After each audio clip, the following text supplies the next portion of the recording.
بسم الله الرحمن الرحیم. کیفیت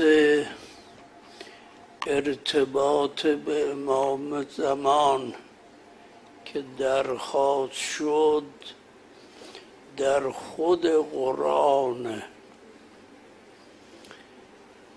کتاب خدا شروع میشه بعد از سوره حمد به این آیه: بسم الله الرحمن الرحیم الف لام میم ذالک الکتاب لا ریب فیه هدی للمتقین الذین یؤمنون بالغیب و یقیمون الصلاة و مما رزقناهم ینفقون والذین یؤمنون بما انزل الیک و ما انزل من قبلک و بالآخرة هم یوقنون. این آیه کریمه سرمشق تمام سعادات دنیا و آخرت. شرح این آیه یک کتاب لازم داره. بعد که خدا عظمت قرآن را به اسم اشاره بعید بیان میکنه، ذالک الکتاب لا ریب فیه، بعد هدایت این کتاب را مختص میکنه به یک طبقه. این آفتاب عالمتابه، اما اگر چشم نباشه خورشید دیده نمیشه. اگر چشم باشه، روی چشم حجاب باشه، باز هم آفتاب دیده نمیشه. کسی که میخواد آفتاب رو ببینه دو امر لازمه: یکی چشم بینا، یکی رفع پرده و حجاب. اگر چشم نبود محروم از دیدن خورشید، اگر چشم بود و پشت پرده بود این چشم باز محرومه. چشمی خورشید رو میبینه که پرده‌ای بر اون چشم نباشه. خورشید وجود کتاب خداست.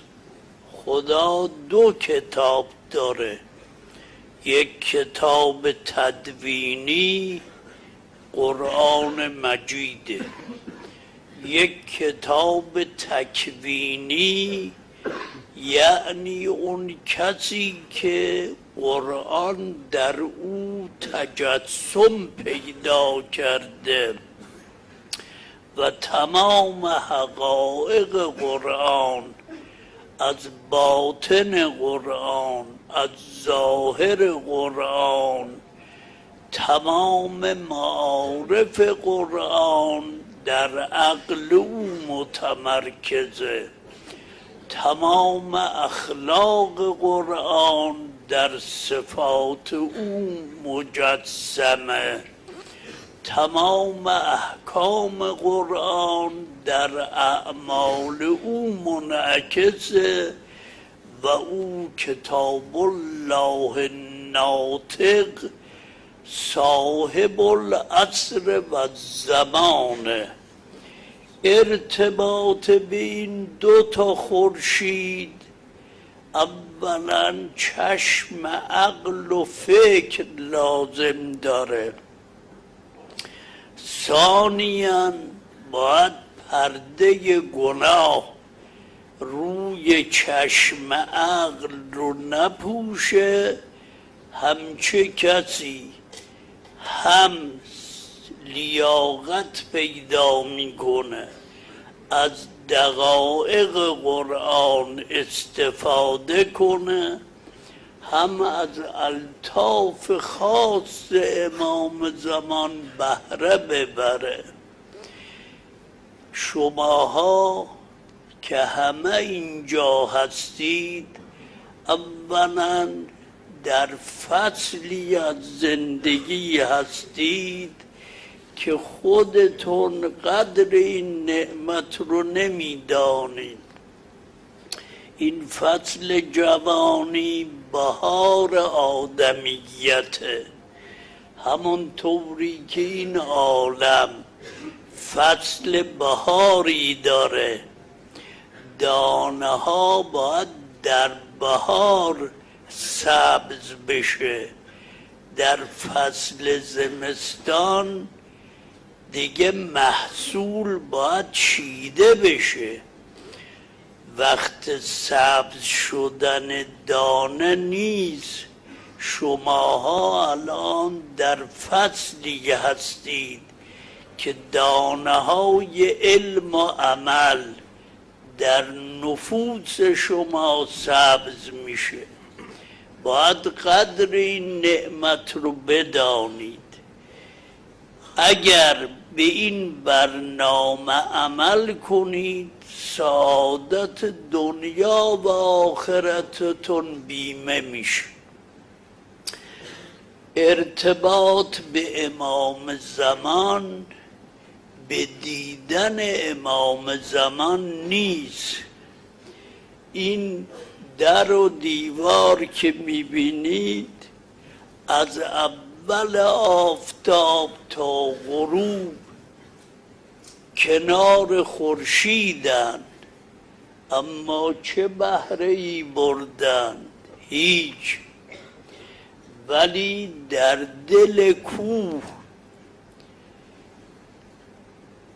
70 متر 100 متر در عمق زمین اون دانه فیروزه خورشید رو ندیده، اما تمام اون اشعه‌ای که لازم گرفته شده یک گوهری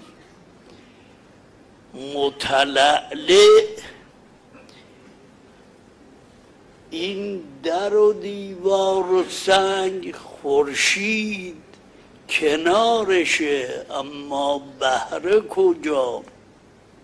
اون فیروزه در دل کوه کنار آفتاب نیست، اما اشعه مرموز خورشید را گرفته. شماها اگر این راه رو طی کنید از اشعه امام زمان استفاده می کنید. اولا باید امام زمان رو شناخت. همه تون دقت کنید. امام زمان ما میشنویم ولی فهم مطلب، درک عظمت از حوصله عقول تمام بشر خارجه. شیعه و سنی این روایت رو نقل کردن، عقل مبهوت میشه. روایت اینه که پیغمبر فرمود اون کسی که خدا در قرآن میفرماید و ما ینطق عن الهوی ان هو الا وحی یوحی، اون حدیثی که حتی سنی ها نقل کردن اینه المهدی طاووس اهل الجنه. اصلا گفتنش سهله، فهمیدنش در نهایت اشکاله.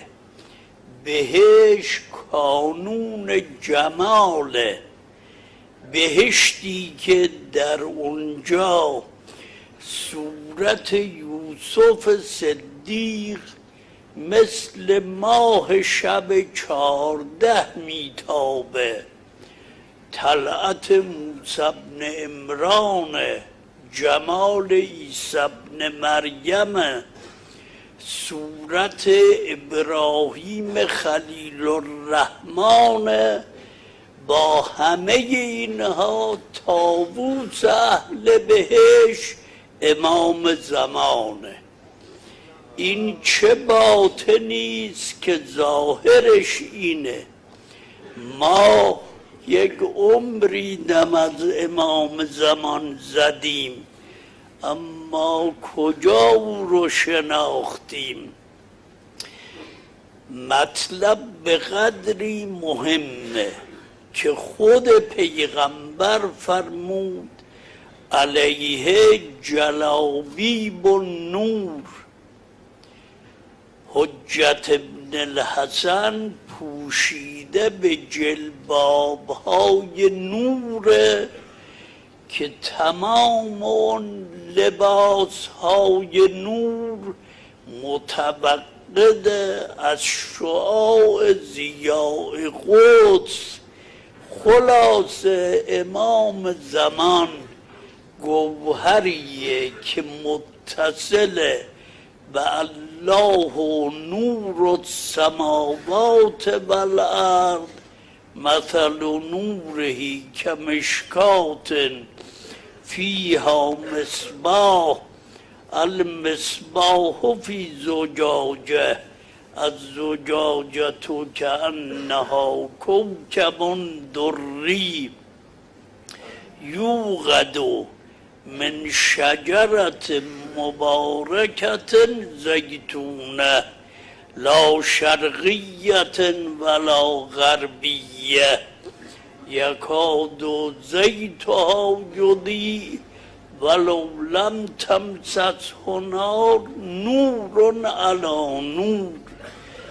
امام زمان که نیمه شعبان به دنیا میاد همچه گوهریه.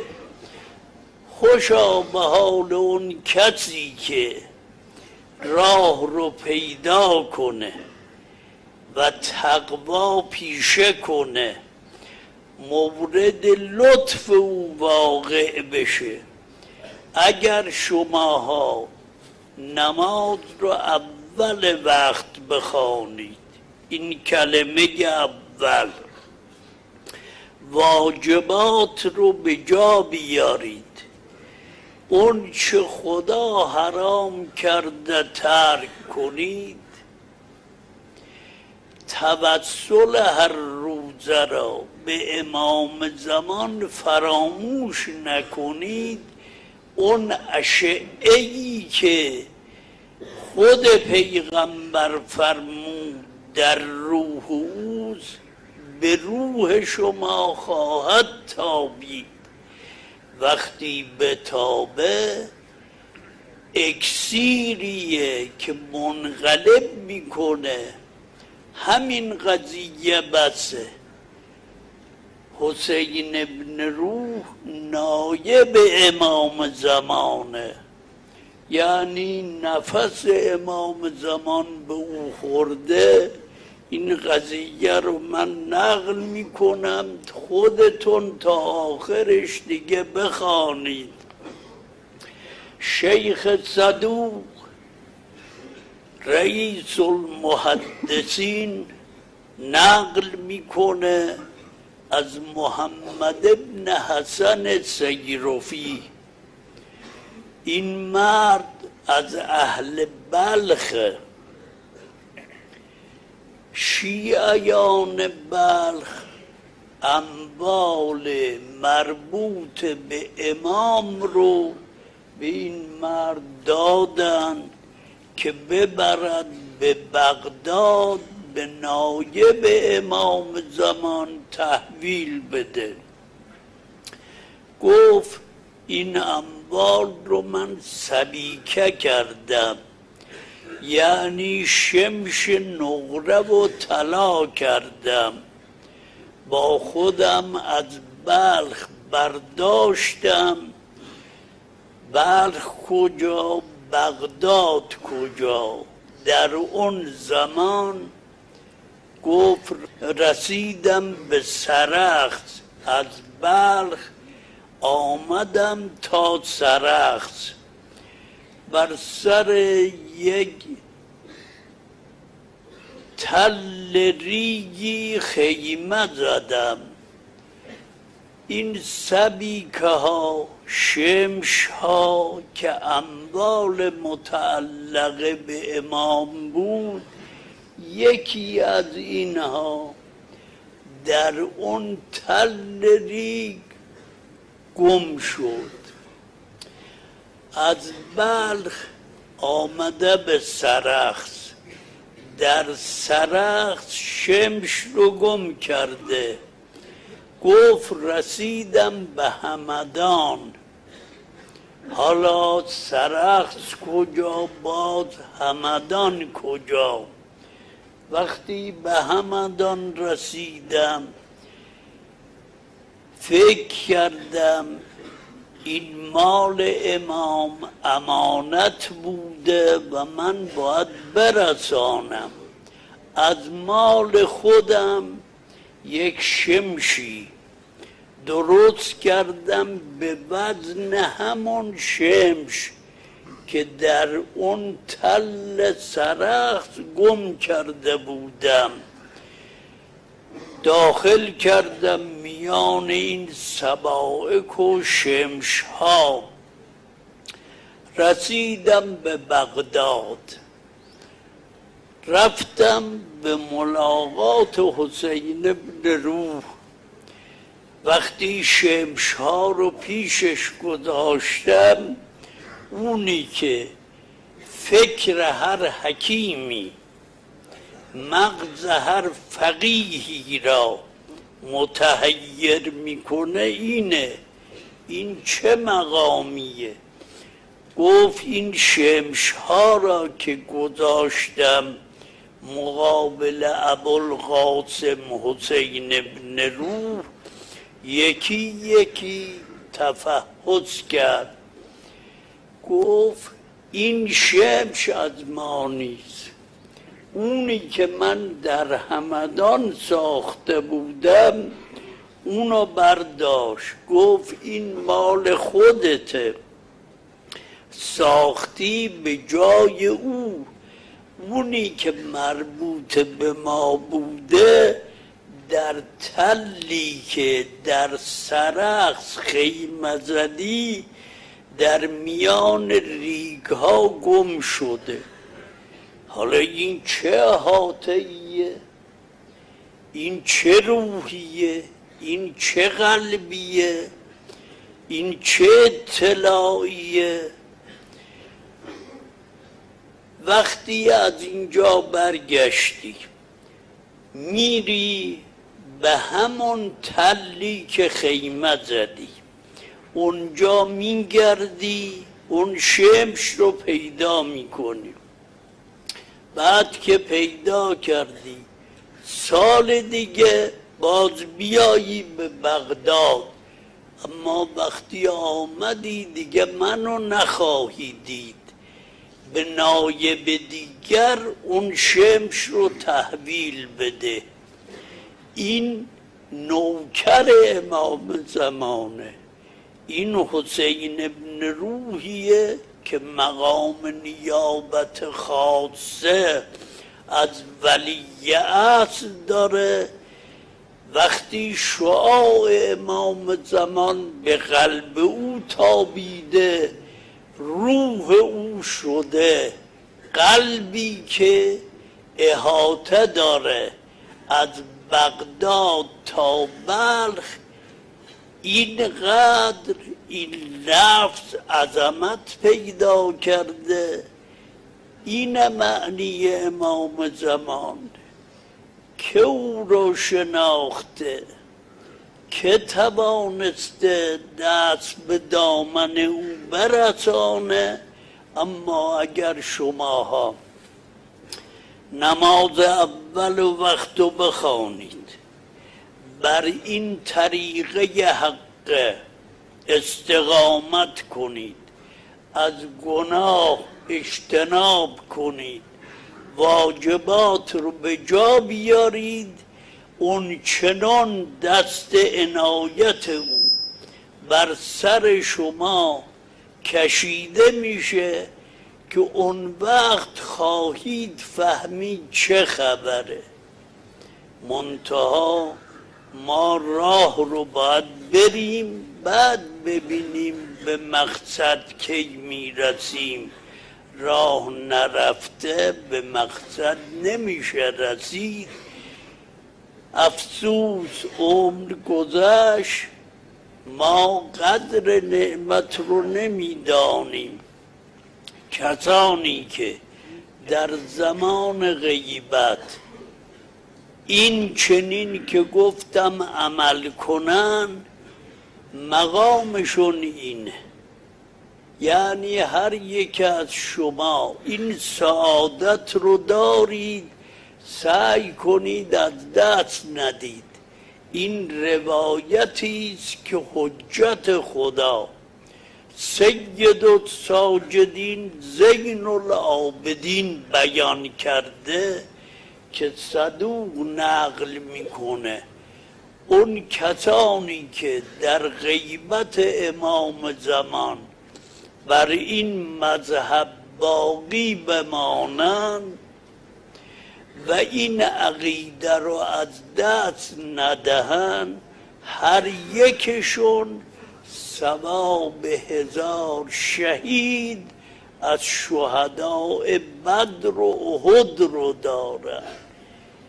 مقام شماها هم چه مقامیه؟ حالا راه چیه؟ راه اینه: از امروز نماز رو بر هر کار مقدم بدارید. این کلمه اوله. ربط با خدا را حفظ کنید. نماز را با همه مطالب قیاس نکنید. این شرط اوله. بعد از نماز صبح هر روز آخر مفاتیح دعای عهده، اون دعا رو بخوانید.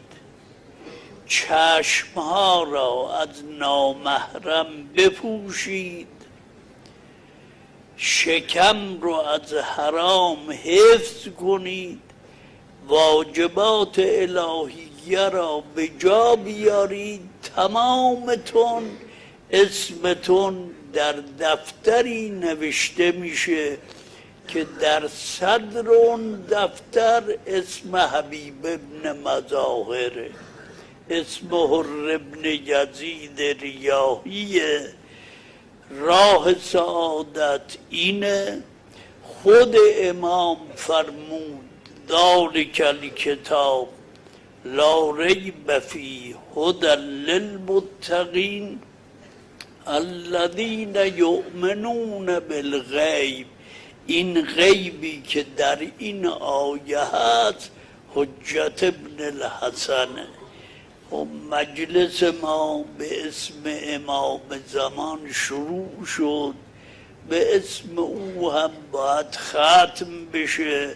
نزدیک ظهر دیگه امیدواریم همتون از این مجلس با این برنامه با عنایت خاص امام زمان به اوطانتون برگردید.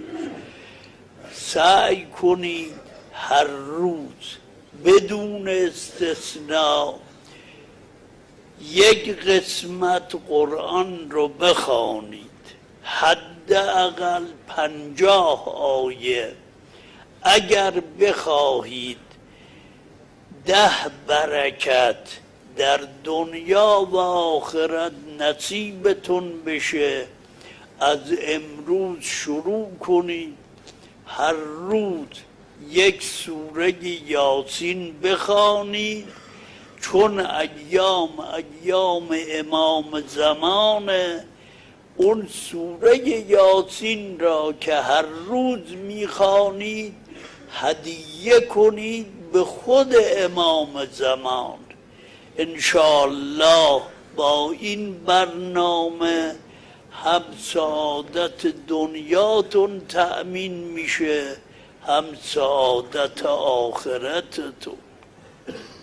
اللهم كل وليك الحجة ابن الحسن صلواتك عليه وعلى آبائه في هذه الساعة وفي كل ساعة وليا وحافظا وقائدا وناصرا ودليلا معينا حتى تسكنه أرضك طوعا وتمتعه فيها طويلا